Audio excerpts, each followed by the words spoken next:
Hello, hello. Sorry for the delay. Welcome. Thank you for joining.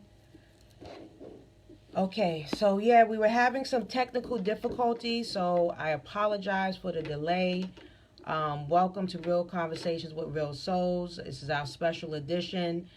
What was originally supposed to be a virtual panel with our two wonderful guests. I had to switch it up a little bit because for some reason couldn't get the Zoom and Facebook live stream connection going this evening. So, but delay is not denial. We still have our two guests. I just have to bring them on one at a time. I went back and forth to say, should I reschedule it? But I know there's so many people are struggling with this issue of workplace bullying and toxic work environments that I did not want to reschedule. So I said, well, let's be creative, and we just bring on the guests one at a time. So I thank you for your patience if you have been waiting for me to start at 9. But like I said, we was having some technical difficulties, but we're here. So I'm just waiting for the guests to come on, and we're going to start with Latoya Nicole Edwards. And once she's on, we will get started. Thank you for joining, Kim. Thank you for joining, Dana. I'm just trying to see who's in the room. Paula. Dr. Paula, thank you for joining. Darnell. Okay, still trying to get him on. All right, so we might have to flip it. So whichever guest shows up first, that's who we're going to bring on. Because listen, one thing about me, I'm a make-a-way woman, so we're going to make it happen one way or another. Okay, so let me just look and make sure. See if I have them here. Okay, just give me a few minutes, and hopefully we'll be getting started soon. I'm just going to pull up their bio so I have it ready so we can get right into it.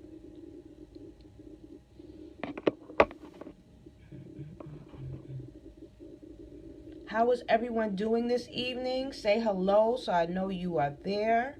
I see names but in faces in the corner, but just say hello. Let me know how your day was while we wait.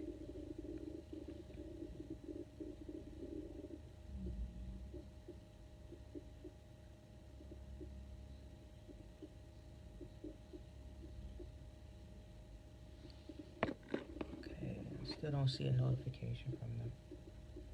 I'm hoping we will be able to do this tonight.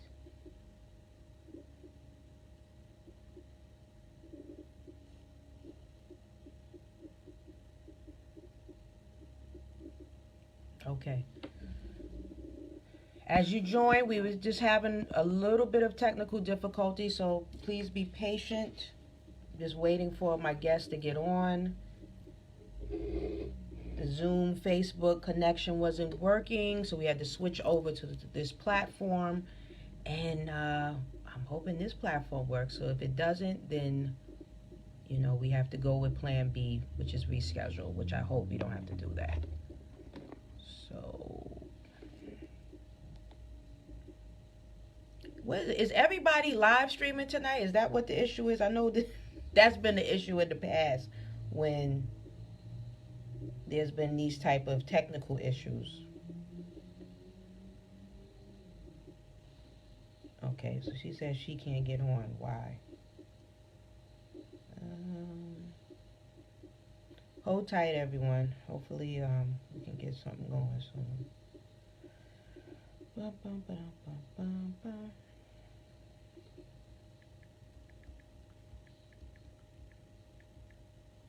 There's always my really good topics. Hello, hello. Okay, sorry about that. Just trying to get her on. I don't know what's going on.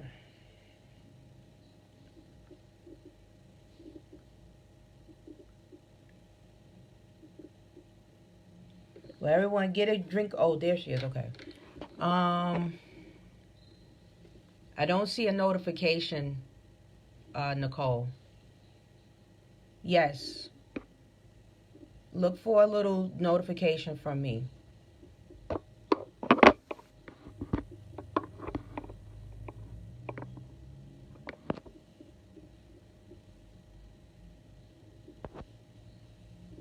Are you on your phone?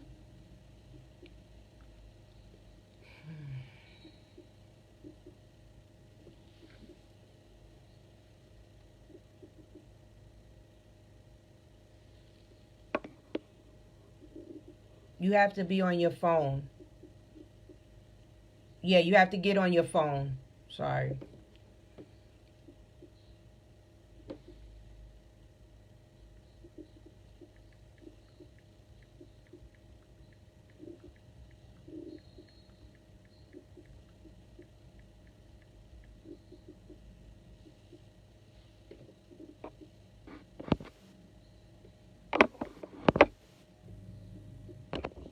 Okay.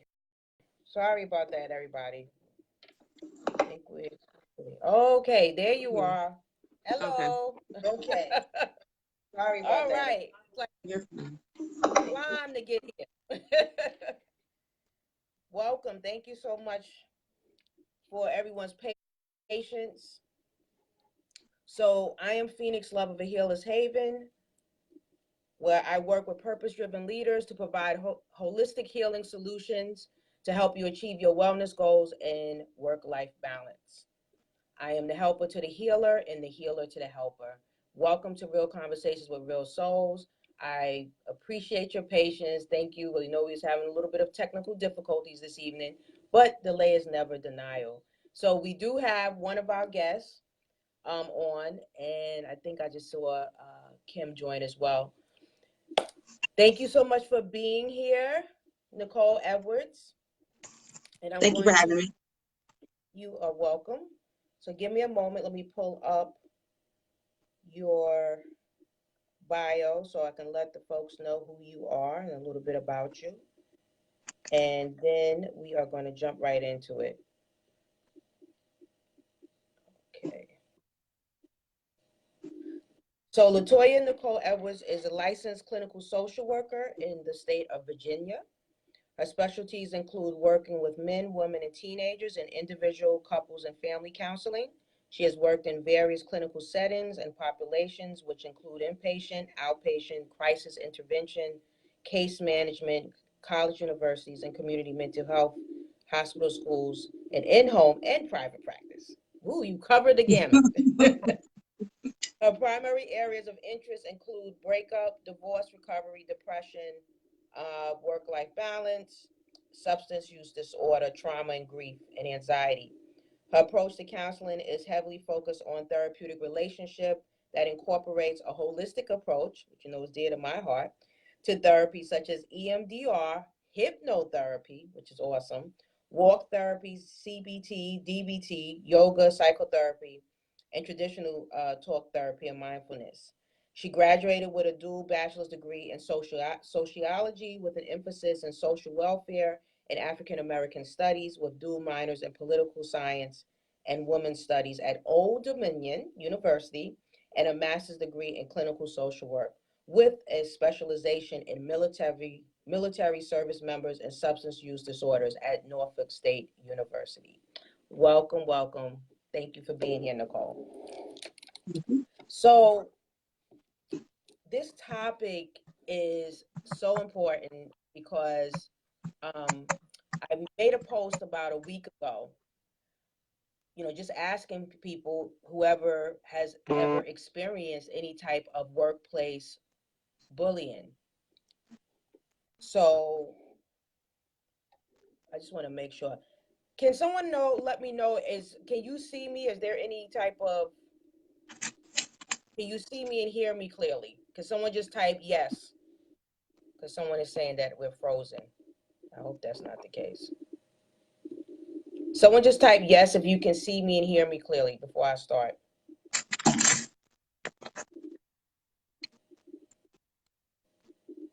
Let me pull it up because I don't know. Okay, good. So we're not frozen. Okay, good. Thank you. So I posted this question about workplace bullying, working in a toxic environment, and there was a flood of responses. Nicole was one of the people that responded. And, you know, everyone shared their different issues from racial discrimination to bullying in the form of sabotage, of intimidation, you know, all different types. And then today, there was a post in a group that we're both a part of for clinicians, and someone posted a similar question. And again, a flood of responses. So that let me know how important this topic is and how many people are actually dealing with this issue and how serious this issue is. Because a lot of times people think about workplace bullying like, oh, you know, does that really happen? Yes, it happens. And I think sometimes you may not even know that it's happening to you.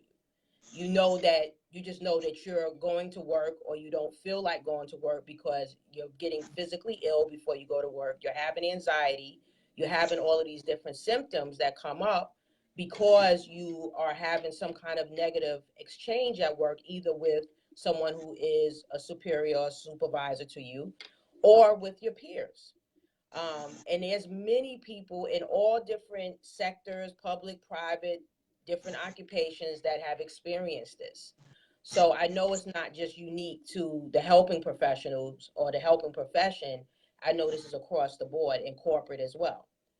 So I just wanted to really, you know, get on here tonight, bring on some people, one that have actually experienced it personally, as well as getting Nicole's professional advice as well, you know, from a standpoint, a mental health standpoint, because I was an EAP specialist. I am an EAP specialist still, and working with different companies and businesses, nonprofits, to help do trainings when there are situations that come up that involve workplace violence or workplace bullying, or anything that gets in the way of productivity and affects the morale of an agency or a company.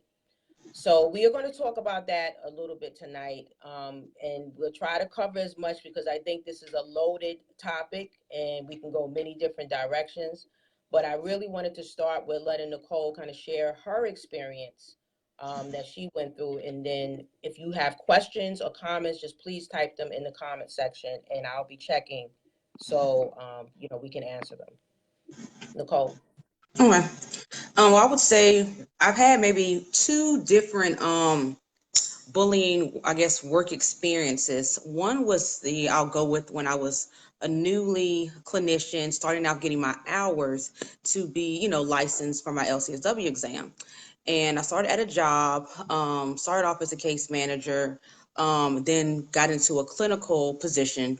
That position was discontinued, so they moved us to somewhere within the agency. So the last place they ended up moving me to, the supervisor and the manager there, they let it be known that they didn't like it that I was, what was their exact words? I started off as a case manager. I left in good terms. They thought that I should have stayed as a case manager for 2 years before I applied for a clinical position. And so, and I said, well, why do you feel that way? And they said, no one does that. And I said, well, I talked to HR. HR approved me for it. Um, so that kind of set the premise there. They had promised me clinical supervision while I was there for three in their positions. They kind of lagged their foot on that. They gave me, I was running 6 groups. They had 19 people in each group. I was Wow. expected to have everything done in 24 hours. I was also doing individual therapy and crisis counseling at the same time. If I did not produce in 24 hours, I got nasty emails every single day, and I was doing 3 clinical intakes in between that. Wow. So, so I started experiencing a situational depression, because more Mm-hmm. so it was one of those things where, I would always do my job and I was able to produce everything, and I ended up developing a system. And so anytime that I asked questions, or when during clinical supervision, because they didn't want me to meet with them weekly, they could never give me any information. They were just saying, you're doing fine. Or they would tell me, someone says no sound. Can someone let me know if you can hear Nicole and me speaking? Because Donna is saying that there's no sound. Someone just type yes or no if you can hear us speaking. But Facebook is really being a pain in the butt tonight. I know. Well, Can some people. someone, anybody, Christina, can someone just type if you can hear me or you can hear So somebody Nicole? said they can hear. They can hear. You can hear. Okay. Don, check your volume. Just turn up the volume on your phone or yeah. Okay. Yeah, Donna, it might just be your volume. You got to check your volume. Okay, sorry about that. Go ahead. Okay. So a lot of belittling. And I take feedback well. I have pretty tough skin. So if I do something wrong because I was a newer clinician, I always tell people, tell me what I'm doing wrong so that I can fix it. So I even had a meeting, with the supervisor and them, and I said, hey, I feel like there is a disconnect, is there any way we can start fresh? And so they were telling me that I was being oversensitive. But mind you, and I said, okay. So they were also harassing the other team. So Mm. bring it up to, it was so bad that I never lie, but I had actually lied and told them when I resigned from the job that I had took a job in Philadelphia. Wow. I took a job somewhere else I actually took a pay cut when I switched to another job, driving 45 minutes away, but I had peace of mind. And the icing on the cake was when one of my clients had literally had a mental breakdown in the hallway and I needed Mm. help. And I was trying to get people to assist me. And both of my bosses, they told me, go in there and run the group and let her melt down. She was banging her head up against the cabinet. It was a mess. And I said, that is the most unethical thing I've ever seen in my life. And these were other licensed clinicians. And so, Mm. fast forward later, after I resigned, the day that I gave them a 4 weeks notice, my very last day, the supervisor and the boss, they cornered me in the hallway and told me to watch my back. I can't make this stuff up. And these are professionals, old enough to be my mother or grandmother. And so I had called my clinical supervisor because at that time I was paying somebody outside. So I called her and let her know what happened. So then I went to HR Can I ask you why was you paying somebody outside for because supervision? they offered to give me supervision, but for 3 months they never gave it to me. This So is all I the stuff that said, yeah, so I said, I'll just pay somebody. And then they told me, so then when I got ready to leave, they told me, well, why would you pay somebody for supervision? Then they told me that I was being overzealous and why am I in a rush to get my license? And that I needed wow. to wait 6 months to 9 months working there to see whether or not they felt I was strong clinically to start working on supervision. Mind you, they read every single thing I wrote and had to sign off behind everything. And I had to meet with them twice a week. So I felt like I was getting clinical supervision, but I later found out neither one of them had went to the ACS class. So that's Okay. why they were holding off. But instead of being honest, they just weren't. And so I had a lot of other mentors of, ethical people in the field that I staffed it with. So I took a pay cut, went to another job. The supervisor ended up later getting fired because they had so fast turnaround over the course of 2 or 3 years. People were leaving every 2 months. Every 2 months, Yep. people were leaving. And so the day that I had left, they were trying to offer me supervision then. And I told them no. So I ended up going there. And it actually helped me because I knew what a bad supervisor looked like. So I knew what I needed to do to be a great supervisor. And so I always treat everybody how I want to be treated. And so I even shared that because I'm a clinical manager for a full-time job. So I always share that story with, my employees and I let them know too, so I try to always be fair and even, as much as I can within reason. And so, but that's Right. just one of the stories. Wow. Wow. Wow. But look, it was loaded because Yeah. it was all of the typical things, all of the typical behaviors that constitute workplace bullying.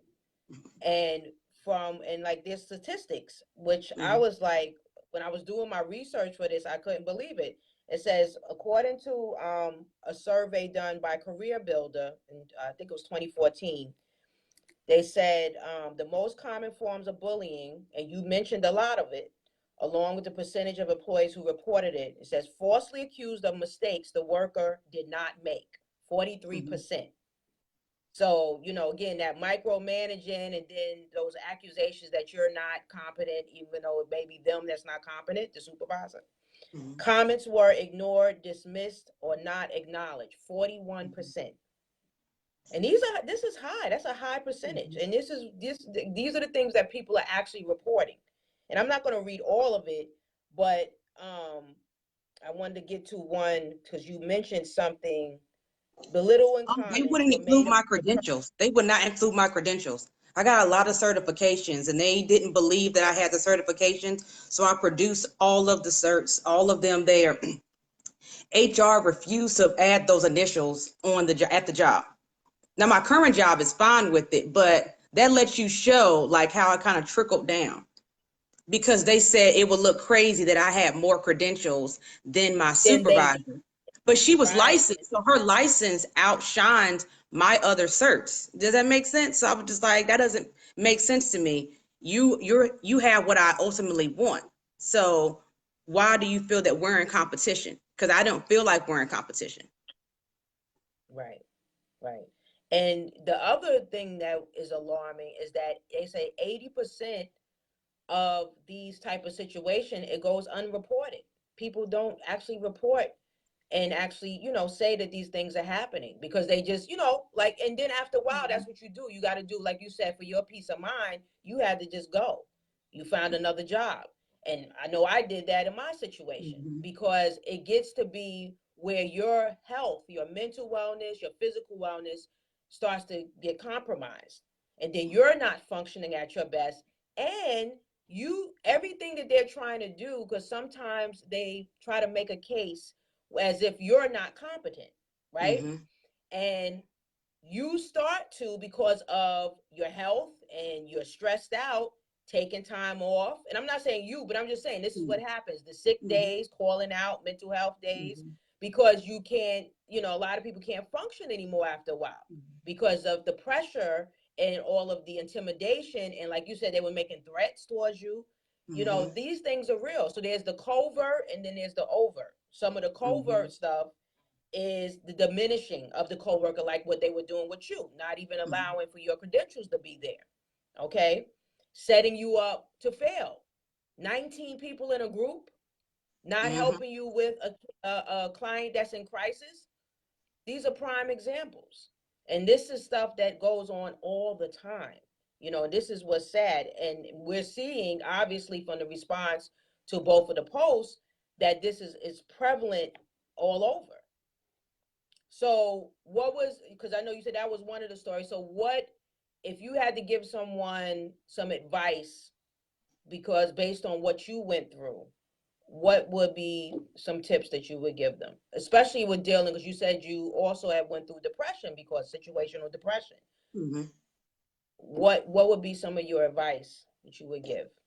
I always say advocating for yourself because as a social worker or even as a counselor, whichever your career path is in general, I think sometimes we are quiet.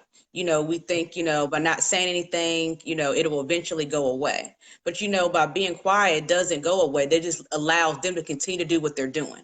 And sometimes that one person being the voice actually makes change happen. And so, something that I had did was when I had went to HR, I had, because it was so bad, I had like all the emails. I had everything they had sent to me. I even had a recording, you know. I showed all of that to HR so they could know that it wasn't just coming out of my head. But even though I had all that information, um, HR, they didn't fire the lady until a couple of months later. So, but I don't know if it was I jump started it or if it was other people doing that too. So I always tell people, if you don't feel like, I don't know if it's because I'm a millennial too, if you don't feel like somebody is treating you like you're supposed to be treated, then it's time to also look somewhere else too. You know, I know it's always, they say millennials, we always will quit a job quick in a hurry, but it's not necessarily that I want people to quit a job. You know, we all have to pay our dues, you know, like, so we're not always going to get everything we want at a job. But if a supervisor is disrespecting you and not helping you grow, then that's when you need to evaluate either switching to a different department or leaving the job completely if you've already talked to HR and it hasn't been addressed. Right. Which is, A and lot look, of now, stuff. and I'm not a millennial. And when I was going through my situation, I wasn't a millennial. But same thing, exactly what you said, Nicole. When it gets to a point where it is affecting your health, that's the key. And you have to look at, and you really have to weigh things out. Because sometimes, you know, I work for the government, I work for the state, and it was a supervisor. Um, some race was involved.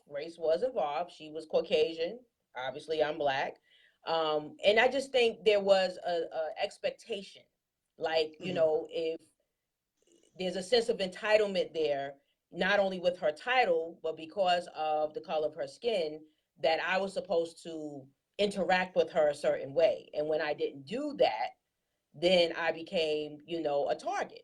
So she tried to make my life miserable, even though Mhm. I had, you know, all the credentials. I had been there for a long time. You know, I had a lot of respect there. She tried to chip away at everything I had built up over the years. So I knew I had to make a decision that was best for me, because it wasn't so much that I was feeling it was compromising my health, but it just got to a point where I knew that it was going to get to a point where I would probably come out of character, let's say it that way. Mhm. And I didn't want to do anything to tarnish my reputation. Mhm. So I had to make a decision that would be best for my career. And it just so happened, you know, a promotional opportunity came and I was able to move on. So yes, it you do have to weigh out the options. I did go to HR, I did go to the executive director, and because of her position and because of the color of her skin, nothing changed. And Mhm. for what I understand, there was a lot of things that happened even afterwards. And you know, Mhm. because you know, if put it this way, I know for a fact if she looked more like me, there would have been an issue. You know, there would have been like a Yeah, and that was firing. kind of similar with mine too. Yeah. Right. Mhm. So, you know, those all when all of those factors are involved, you can feel powerless if you allow yourself to get into that place. And depending on your personality and depending on, you know, a lot of different factors. But like you said, you have to advocate. You know, you go through the channels to see if you can get some support from HR. And if you don't, then you have to do what's best for you at the end of the day, Mhm. because you know that person is not going to change a lot of times, especially when they're in a place, a position of power. Then you have that whole power control, that power differentiation that they use, and they use it to manipulate, they use it to intimidate, and they pretty much, a lot of times, there's not going to be any type of consequences to that person. And this is what a lot of people are experiencing, especially women of color, are experiencing at these different job locations. So thank you so much, you know, for sharing. And one of the other thing I wanted to share, and I wanted to get your feedback on it as well, Nicole, while I still have you, because we're talking about mental health. And I know that I saw some statistics that says the impact of workplace bullying, 80%, they said 80% have paralyzing anxiety. I thought that was, I was like, not even just anxiety, that is crippling to them, paralyzing. So that's that, I guess, fight, flight, freeze, and they're frozen in with anxiety. They're not able to function anymore. 52% have panic attacks. That, you know, 49% new or worsened depression, like you spoke about. And then 30% actually have post traumatic stress disorder. And I was like, wow, PTSD from working in a toxic environment. Yeah, I can I could believe believe that. that. Right. I could I believe that. can. I know that. Right. so, 'Cause one of my so, coworkers at the job, I think she got sick, and that supervisor actually, we live right, it was right behind an ER. The supervisor went to the ER to see if she was actually in the hospital. Now, how crazy is that? To see if she was really sick. now, is this the same supervisor that was doing the Nasty to me. bullying. Yep. Mm-hmm. So you know what that is. Again, that's because, see, this is the thing. Workplace bullying is a form of domestic abuse. It's just domestic abuse in the workplace. Mm-hmm. It's the same tactics: fear, intimidation, power, control, Mm-hmm. gaslighting. It's the same thing. Mm-hmm. So look at this. Look at your friend. You have the supervisor going there to intimidate even further. Mm-hmm. And you know, like when you said the people with your colleagues was threatening you, who does that? When you Yeah. go to work, that's the last thing you think you have to think about: someone threatening you, someone sabotaging your work, someone stealing your work or your ideas, someone, you know, that whole statement of throwing under the bus. You have to worry about documenting everything, document, double emailing, you know, Mm-hmm. all of these different things. And that alone, I can see where the paralyzing anxiety comes from, because you're Mm-hmm. fearful of doing anything wrong. You're fearful of somebody going to take my ideas, or, you know, blame me for something I didn't do. What if I didn't document? And I know I worked at pretty much, I worked in most of my environments were like that. Because when you work for the government, and you know, working for the mental health field, period, you're going to deal with some of that. And that's Mm-hmm. the reality. So let me see. I just want to see if you have any questions for Nicole, because I'm going to attempt to bring Kim on, even though I don't see the notification for her. Any questions while we still have Kim? I mean, while we still have, I'm sorry, while we still have Nicole. Let me just check and see if there's any question. I just see, wow, I just see a lot of like raised eyebrows, okay, sad faces.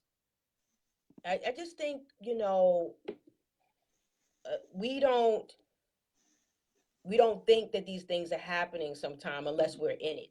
And I think Mm-hmm. that's part of the issue. Because again, why aren't people saying something? Why do you think people are not speaking up about it? I think it's that fear because, people don't want to lose their job, but, everybody is 2 or 3 paychecks away from being homeless. So it's like, I don't want to rock the boat. I don't want to say anything because then if I get fired, how am I going to pay my rent or how am I going to pay my bills? Or if I get fired, am I going to be able to get another job again? Is this person going to blackball me in the field? So it's all these different things that's going on in these people's minds, at least, so you're trying to, you're walking that heavy, fine line. Yeah, Yeah, true. Nina Fear of said retaliation. fear of retaliation. Yes, absolutely. And then she said PTSD. It's that real. Yeah. Yeah, and you know, I know many of us can relate, because again, we've at least had one situation. Not everybody goes through this, but it is extremely prevalent, as you know, we've been talking about. So, any other parting like words or tips that you want to give to the audience, or someone that may see this on the replay? If you catch this on the replay, put hashtag replay. Advice, tips before Um, I bring him. I'm a spiritual person, so like I said, everybody's not a spiritual person, but I would always say a prayer.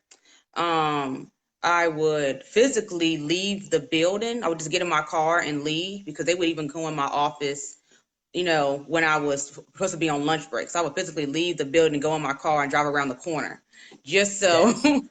I'll be by Yeah. myself. I would pray throughout the day. I would say positive words of affirmation. So everything that I would tell my clients to do, I would actually practice in them myself. So, Yeah. I was seeing that it's a reason, it's a purpose for this happening for me. And so that way, when I have clients or meet people, I can tell them, my experience and tell them how I handled it. So ended up being a good thing because, like I said, it led me to the next phase of my life, which ended up being a blessing. So had I not experienced that toxic environment, I would have never left that place. And who's to say if I would have ever gotten my license when I wanted it to, and propel like I'm doing now. So I'm happy that it happened. No one Mhm. wants to be bullied, but it shaped me to be the clinician that I am and the person I am today. So I won't really take crap now. Like, so I'll give you my limits. I'm a nice person. I'm not going to let you take advantage of me anymore. It builds that fortitude and that resilience that we need. We need just to operate in this world, period. But it's certainly to, you know, work in, you know, the fields that we work in, especially the mental health field. And, you know, if you're any kind of helping profession. I call.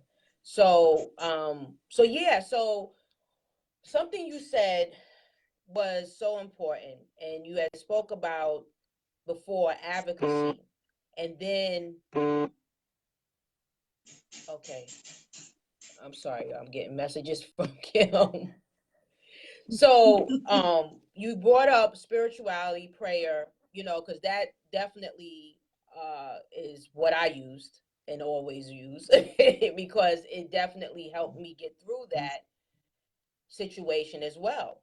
And taking, and everybody talks about self care, but yes, taking time for yourself, getting out of the building, getting out of the environment when you can, because I know, I lost her.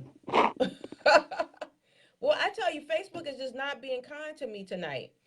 So anyway, let me just finish saying what I was saying. The self-care piece is extremely important if you are dealing with a workplace bullying situation. Like Nicole mentioned, uh, prayer. I'm gonna see if I can add her back on. Prayer and taking that eat, drink water, hydrate, all of these things that may sound trivial and simple and like, of course I do that. They're even more important when you're going through something like workplace bullying. The other piece that I want to say is that if you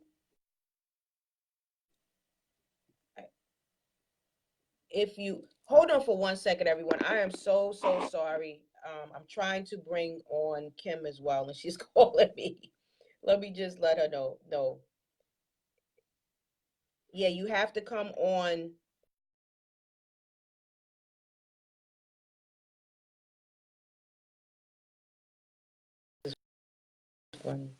This is why I like Zoom. So yeah, you have to come on Facebook, like in Facebook on my timeline. Did you hear me? Sorry, I'm having another conversation. Hold on. Come into Facebook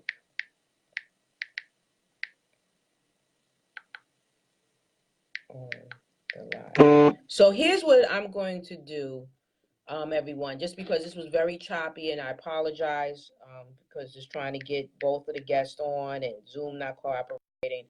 I do this topic. There will be a part two, where we have both of the ladies. No, don't call. Okay. So I'm just trying to get her on. I'm communicating at the same time while I'm talking to you guys. I apologize for that. Just give me a minute. On the live, come into Facebook on the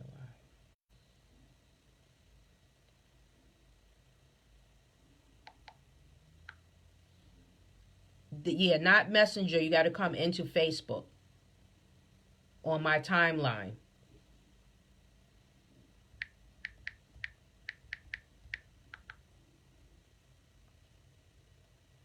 Okay, I'm not sure if she's getting what I'm saying. Okay, Nicole. Nicole says she's up for part two. Okay, wonderful. Thank you so much, dear.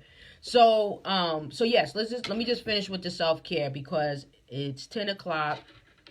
I'm not sure if I'm gonna get Kim on or not. So we are gonna do a part two so that you can hear from the HR perspective because that's the piece that I really think is important. Because things are a little choppy and she's not able to get on for some reason. So taking care of yourself, making sure you are hydrating yourself, making sure that you have some support. So hopefully, because this is what happens, again, remember, it's very much like domestic violence. So if you are isolated, if you are on an island by yourself, if you don't have a support system within that toxic environment, or if you're being bullied by someone at work, then 9 times out of 10, you really just need to probably look for a new job and move on. Because if you have a support system, you at least have some people, like I spoke about, I had a lot of credibility and things like that, but it was more so for me, I didn't want to get into some kind of negative interaction with my supervisor, and then I'll look like the bad guy, of course. So that was why I chose to leave, because I had the support, I had good people there. That's going to be so important for you as far as you maintaining your mental wellness and your physical wellness, and being able just to get through. So the prayer, a supportive system, making sure you're taking lunch. Yes, Nicole, thank you. Developing a safety plan exactly for yourself. Like, we do this, especially as clinicians, we do this for our clients, but making sure we're basically have a treatment plan, safety plan for ourselves. How are we going to take care of ourselves while we're going through these situations? So she brought up an excellent point. So Lesdot said, the bullying was unbearable. My choice to leave was for my own wellness. Exactly, Lesdot, yes. And that's what happens. After a while, you have to make a choice that's going to make sense for you, right?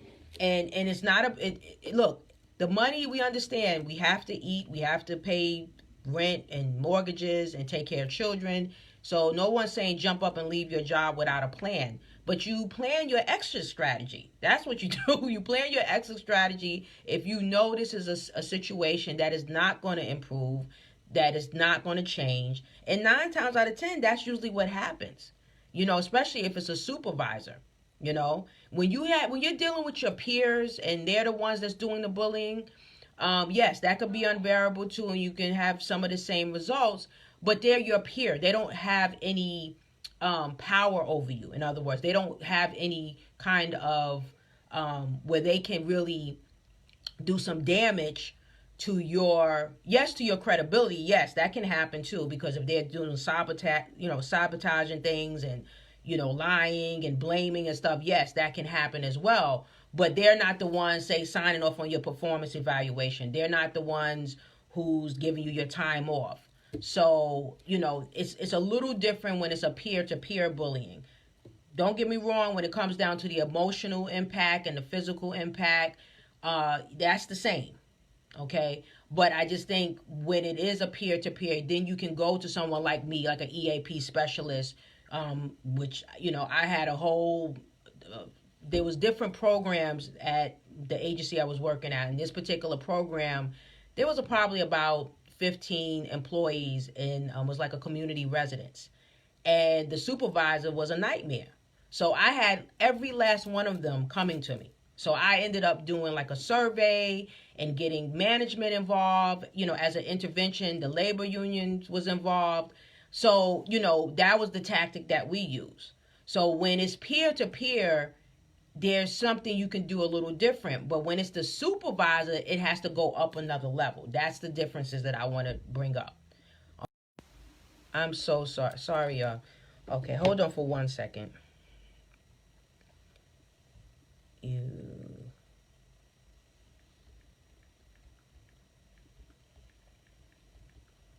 I'm just communicating with her because she's not understanding.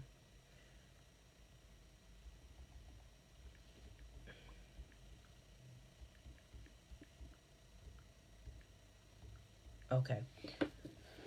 Yes, it is. Yes, Nicole said peer-to-peer bullying is a nightmare. Exactly. And Lester, what did you say? Finances was not up for debate. One less dinner out, one less pair of shoes. Exactly. And that's what you do. You weigh out your options. What are the sacrifices you have to make in order for that exit strategy to become a reality? Right? And you plan it out. You talk to your family, your spouse, whatever you got to do, because your peace of mind, your health is more important at the end of the day, right? And yes, peer-to-peer bullying is a whole nother level. Again, that wasn't my experience, so I don't know. I just know from dealing with, from an EAP standpoint, that I had, and also when I was in management. So I had one of my she was a psychologist, actually, one of the psychologists that was part of my department. She filed a workplace violence against one of the direct staff. When I was working in a juvenile justice facility for girls. And I had to do a whole intervention, and she wrote it up. It was just a whole. I'm sorry, y'all. I'm just laughing because she doesn't know how to get on back into FB, and I'm trying to explain that to her. She's in Messenger trying to come through. Not Messenger. So, yeah. So I ended up having to do interventions, mediation, conflict resolution with, sorry. I'm just letting her know that when she calls, that it interrupts with me being on the live with you. It interrupts the live. This is funny. Okay. All right. So yeah. So then conflict resolution, mediation, peer-to-peer bullying. It can be. I want to say there's. I don't want to say it's easier to solve, but I guess the strategies and the ability to be able to solve that, there's more room for that. There's more opportunity for that. If it's a supervisor, again, you're dealing with that power differentiation. It's a supervisor. The power differentiation plays a role in that. So most of the time you end up saying, you know what, I don't have to deal with this. I gotta go, because then again, that's where I say the domestic violence piece or parallel type of thing happens, because especially if you have a supervisor that's narcissistic or passive aggressive or any of these personality disorders and characteristics and traits, and they are doing a lot of projecting, and some of the things that Nicole spoke about and that I spoke about, that makes things a lot more complicated. So, Nini, are there any success stories where the issues were resolved? That's a good question, Nini. I wish. Well, well, I could just speak to the mediation that I did between the psychologist that was working in my department and then the direct staff. That we was able to resolve that. So she didn't end up taking it to the next level. I was able to sit down with them and work through it. And I wouldn't say they became the best of friends afterwards, but they were able to work out their differences. Oh, okay, I was able to bring her on. Let's see.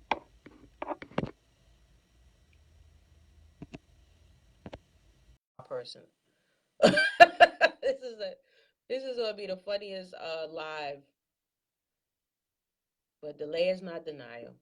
So Nicole says, I believe the statistics, a lot of my friends have so many stories of bosses and peer bullying. Yeah, I know. Definitely. Okay, there you go.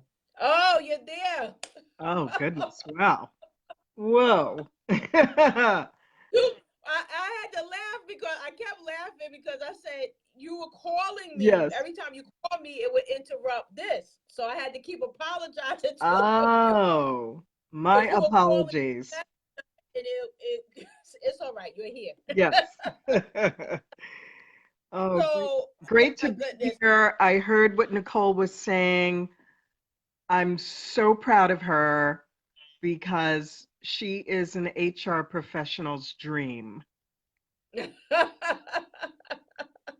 Wonderful. And I have to have the two of you on at the same time. This doesn't give us what we were looking for, but we're gonna make it work, because I know people, you have people that are dealing with this stuff right now. Yes. So this is why it's important. So Kim, so I don't have to switch over and read. Can you just tell a little bit about who you are, and then just give us some tips and strategies from an HR perspective, and from your many, many years of experience, as well as from being a legal experience as well. Oh, I'd be happy to. Yeah, I'm a HR consultant and I work with small, medium, and large organizations who struggle with the rules and regulations that are required by the state and the city when running a business and employing people. And so some of you may know about the New York State and New York City laws that have been passed around harassment and discrimination. And lately, what I've been doing is going into organizations and doing trainings on how to identify harassing, bullying behavior. And then I share some tips and strategies with these workplace environments on how to manage, if not eliminate, de escalate workplace harassment and bullying. So I'm using the term harassment and bullying because they are distinct in the law. Harassment is illegal, and as it's a form of uh, taking unwelcome conduct and targeting individuals who belong to what are called protected classes. So the protected classes include race, color, ancestry, sex, gender, gender orientation or expression, age, disability, etc. There's many categories that apply and who are protected against illegal harassment. Bullying, interestingly enough, is not illegal in New York, really in any state, but it has caused such difficulties for employers that the New York State Senate now has a bill on the books. They haven't passed it yet, it's still being discussed, but it's a bullying bill that's before the Good. Senate. That's before the Senate, yes. And it would That's address bullying in school, at work, anywhere really that the state has an interest in protecting. So that's how serious it's gotten. And, as a non-practicing attorney, I used to practice litigation representing both sides, the defendants and plaintiffs in lawsuits. I have a special place in my heart for people who are defending these kinds of situations because, as Nicole described and as you described, it is health harming to be the target of bullying. And, in terms of my clients, my employers, they lose talented people. They lose the Nicoles and the Phoenixes of the world, and then they have to scramble and find new talent. Yeah, it's so true. Yeah. It's so true. It's so true. And it costs a lot of money. And then it costs Exactly. even more if you have to defend a lawsuit when someone brings a complaint. So my role as a consultant is to minimize risk for my clients and create workplaces where people can express themselves and give their whole selves and enjoy work and make a contribution and, at the same time, um, promote the bottom line for the business, and that's to make money or to provide a service. Exactly. So I know that I was trying to scroll through and read some of the comments. The statistics lie. Okay. Oh, okay. So Les Dot Valentine said, unfortunately, my situation is in litigation, and I'm trying to see. I know she had posted. I hope it's a male. I'm not sure. Yeah, so female. Okay. Finance was not of debate. I know Les had said that she ended up leaving because the bullying was Yes. unbearable. Yes. The place to leave was for wellness. And then she said it's in litigation. So she did. She went through, I guess, the HR and all of the different processes and procedures. And good. I mean, But currently, even because of the new harassment laws on the books that require every employer, this is New York State law, every employer, it doesn't matter if there's just one employee, must provide training to their employees on sexual harassment. But harassment has a big umbrella. So there's the sexual harassment piece of it, but harassment in general, based on a person's protected characteristic, is illegal. And the EEOC has seen a 50% increase in the number of complaints filed Oh my God. regarding harassment since Me Too and Not Here and all these Right. other movements have launched. So for many Mm-hmm. people, they may not get a legal remedy, but if they start making complaints, HR really has to pay attention, and you've got the wind of these new laws behind you. Okay. So you've heard, and I think, you heard a little bit of what I was saying as far as tips. And again, both Nicole and I was coming primarily from a mental health, mental wellness, Yes. or physical, just wellness perspective because of what we do as clinicians. What would be tips and strategies you would give from a HR and even from an employment law perspective? Um, because I know you said that, these laws are going to be in place for workplace bullying, but in the interim, what can people do if they're in this situation where they're Hmm. being targeted?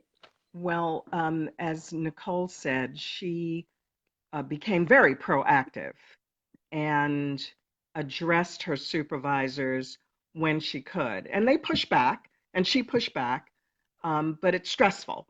So she let them know, look, I'm competent, which is probably one of the reasons why they were attacking her. And you're not going to get away with this. I'm going to speak up. So speak up. And you can do it professionally and let the harasser, the bully, know that you're onto them. So that's one. Many times we get stuck because we can't believe it's happening.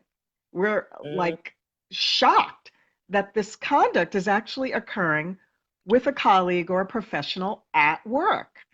And so exactly. when you finally understand the slights, the insults, the threats, the sabotage, as you described it, the belittling, when it begins to become really, really evident, a pattern, you got to start documenting. Document, document, document. And once you can, establish between the emails and the little belittling comments that were made and, the piling on of work or taking away of assignments or reassigning you to an awful shift just because you said something, you will have a dossier of information that you can show to HR and the directors of your organization that this individual is retaliating against me. Right. It's not in Okay. my One. head. I didn't make it up. I'm not fuzzy on the facts because on April 15th, this is what happened. This is what happened. This is what happened. And when you can go to the human resources representatives with this kind of information, they can't turn you away. So that's the second tip that I would absolutely give. And third, I would also ask my colleagues, did you hear what they just said? Or did the same thing happen to you? Or, get some confirmation from the other Mm-hmm. people around you that this is actually happening because Mm-hmm. there's strength in numbers. And when you Yeah. realize you're not alone, then that builds your confidence.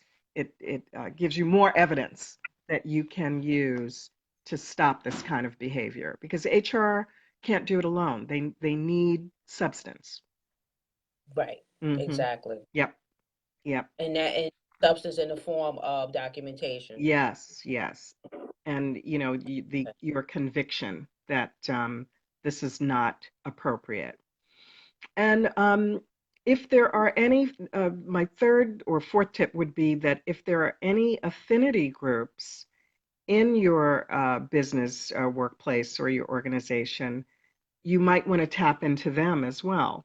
So that could be in the form of a women's group, for example, or a professional clinicians group, or a Black um, or African American affinity group, or a gay, lesbian, bi, transsexual group.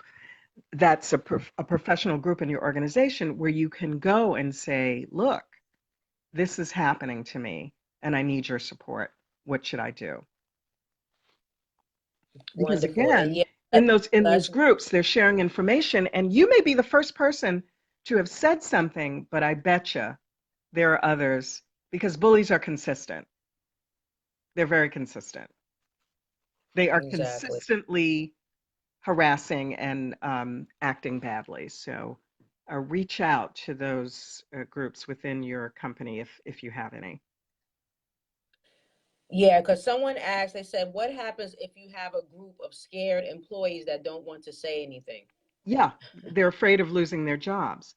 Hmm. And as I said, you being the brave one or the one who's about to lose your mind if you don't take action um, may be the first, but once you start taking action, it empowers other people to do the same. So they may not want to say anything, but by your persistence and their pain around enduring this kind of treatment, together with the fact that there's a law that makes it inappropriate or illegal, um, it, there may be others that eventually will join you.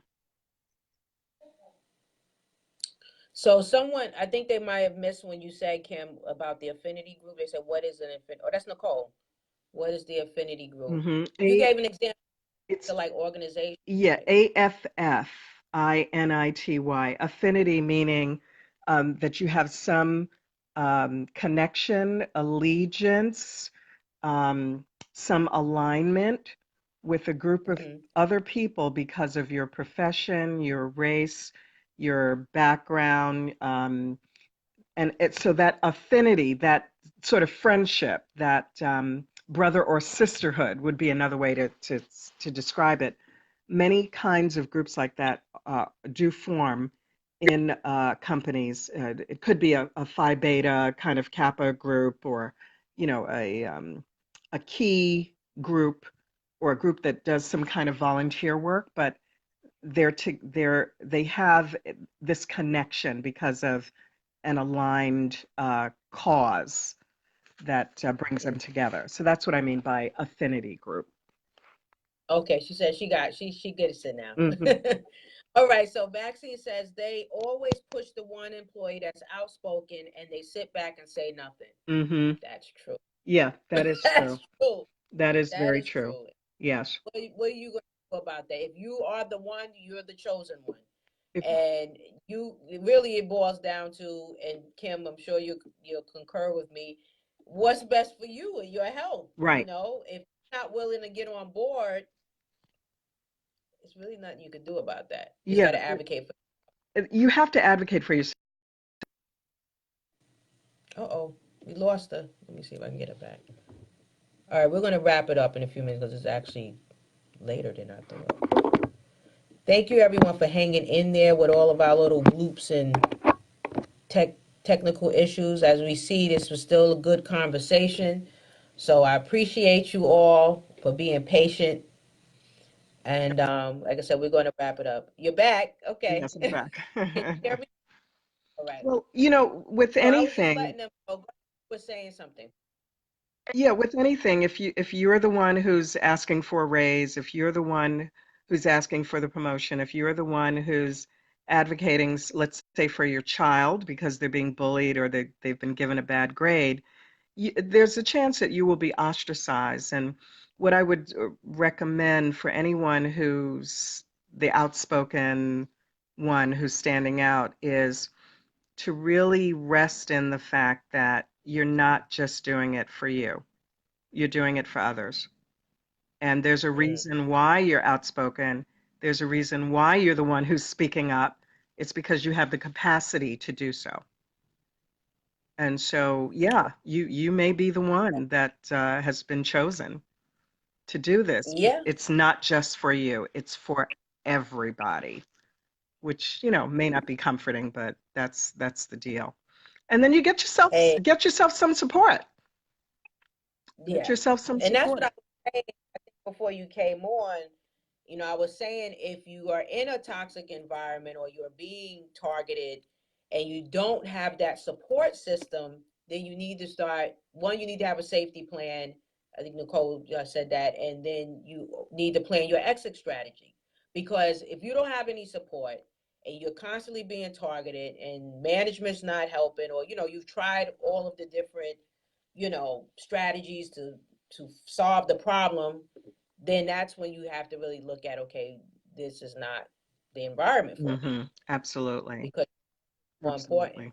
So Absolutely. Les said, I found myself having a verbal conversation with the bully and then restating the conversation in the form of an email. This method helped to slow down the behaviors.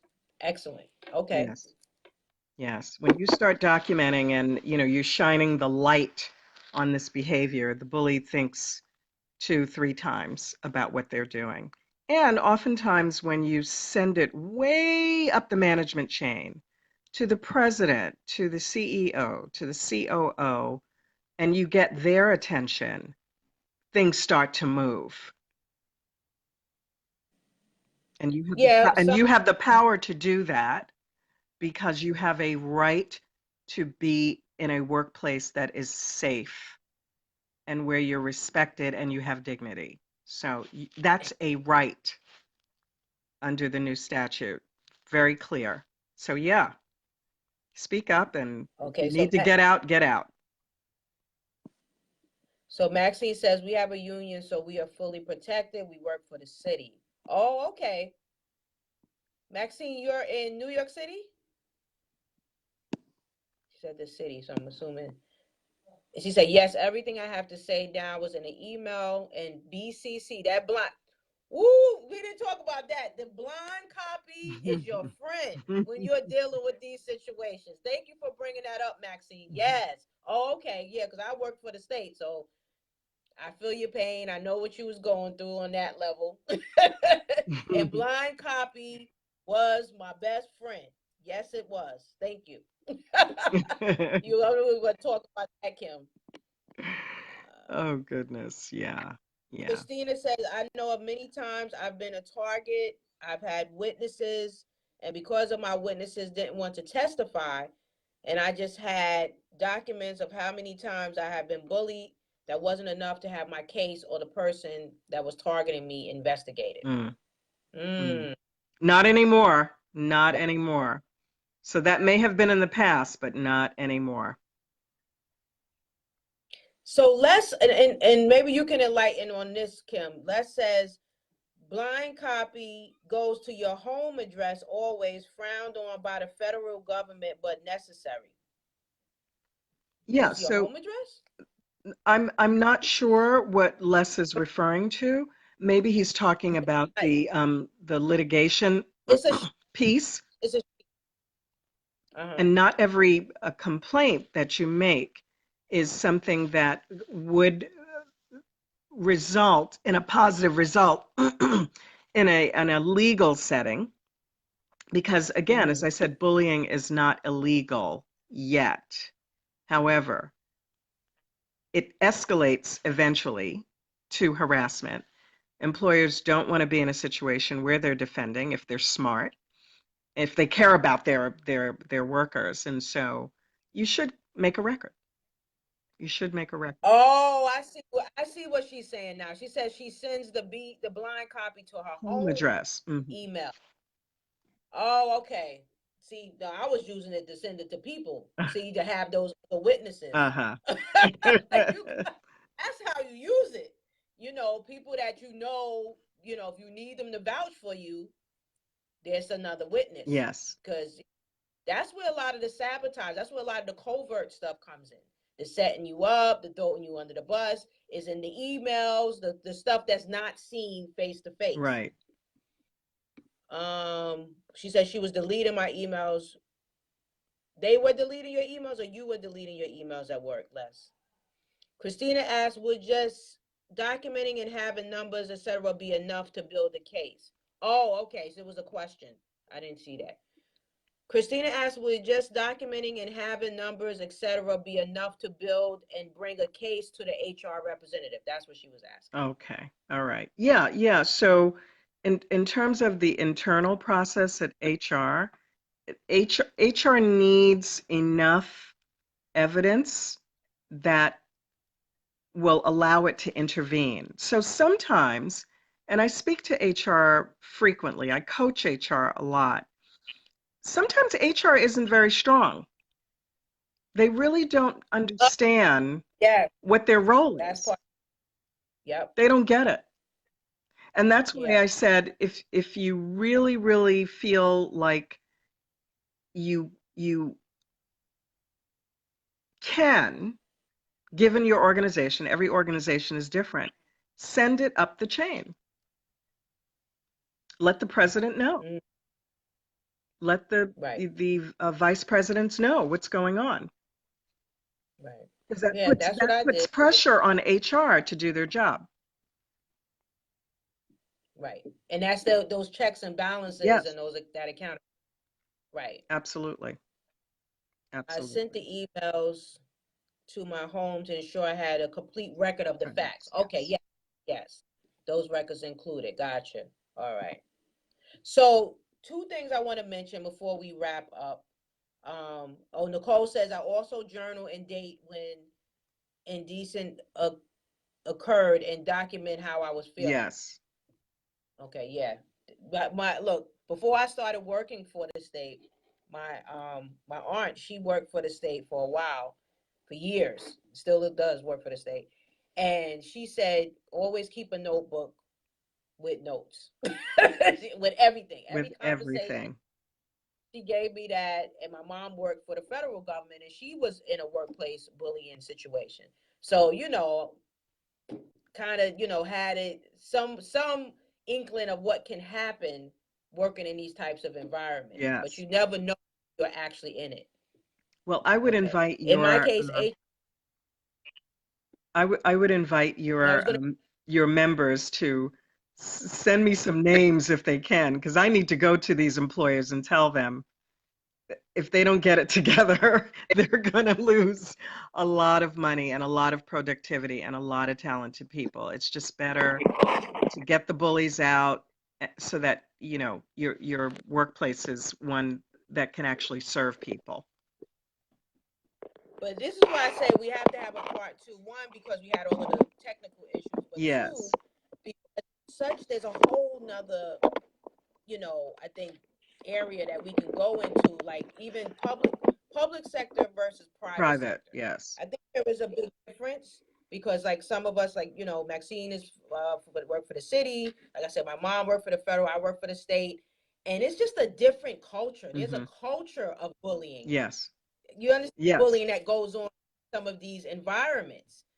Working in the mental health or the social work field, there's a lot of that goes on. So I think, how do you, and then sometimes because you are unionized, yes, that works. Hmm. That's good for you Right. as the employee. But there's also this mentality that goes with that. And that's from management, but also with the employees and getting that support and getting people to rally around and say, yeah, we need to stop this type of Yes. behavior when you're getting that good, government paycheck. Right. Yes. Those benefits. And I'm not, well, let me go over here and hide because I know I experienced some of that, and I'm like, oh, okay, I'll be the sacrificial lamb. You be the sacrificial lamb, like you said, the chosen one, because you're just not going to tolerate it. But everybody's not in that space where they feel like I'll walk away from my check and my benefits Right. because of my peace. Everybody's not willing to do that. Right. Right. So yeah, Uh, I think it's certain dynamics that comes along with that. And another point I just wanted to make, and if you can just touch on this before we close out, the fact that when you're going through this, remembering that, and if you don't know, the bully is bullying and targeting usually because of their own insecurities, Absolutely. their own feelings of not being competent or being inept. Like Nicole spoke about, they didn't have as many credentials as she did. Right. So they didn't put her credentials down. They didn't want her to use it. It was ridiculous. But this is what happens. And even my situation, my supervisor, she, from her appearance to, she clearly couldn't go around and get around. She didn't have this great personality. I mean, just a lot of things. I don't Yes. know what her issue. So they may look at you maybe how you look or because you're smart, Bullies are or usually threatened by the whatever. target. The Right, they're target is typically threatened. competent, and that's one thing Exactly. that ticks them off. Exactly. Hmm. So don't internalize that. That, if anything, I could say, don't internalize, oh my goodness, and take on, what they're projecting to you, where they start making you feel like, you're not competent, or you're not smart enough, or you're not good enough, where you're like, oh, okay, I just got to either go over in the corner, put my head down and deal with it, or leave, Right, right? Leaving is good, that's fine, but don't leave and think, oh, I left because I'm a failure now because I right, left and this was a good whatever. So absolutely. that's my two. And what are your feelings about that? Well, I in thinking about this topic for the last week or so, it occurred to me how much being in situations like where you're being bullied, being in environments that are toxic, force you to realize, force the individual to realize that, I'm better than this. So, Mm, from a spiritual perspective, the individual begins to understand that I'm worthy. I'm worth more than this. I'm better than this. And that's where the confidence comes up from. That's where standing up for yourself comes from, and not caring whether or not you're the only one, and not yes. getting to the point where you don't care if you get fired. It's like being in a bad relationship and finally you put your foot down and go, I've had enough of this. I'm worth That's more than right. this. Exactly. And so, Exactly. God works in many mysterious ways. And if you had to look at it as a way to grow, which it is an opportunity to grow, you can learn a lot about worthiness, your self esteem, your connection to your gifts, who you really are, and move on when it's time. And teach everyone that, Yes. this is not the way you treat people. Yes. Yes. Yes. And be a blessing to people and support to someone that may be going through it. Absolutely. You don't walk that walk already. Just like Nicole came on here, just like I've shared my story. And of course, Kim is able to bring, her perspective from a HR consultant and employment law. So speaking of which, Kim, can you let people know how they can get in touch with you? And also, I'm going to ask you to drop your information in the comment section. Nicole, please do the same. Drop your info just so if people want to reach out to you. Yes, please reach out to me on LinkedIn.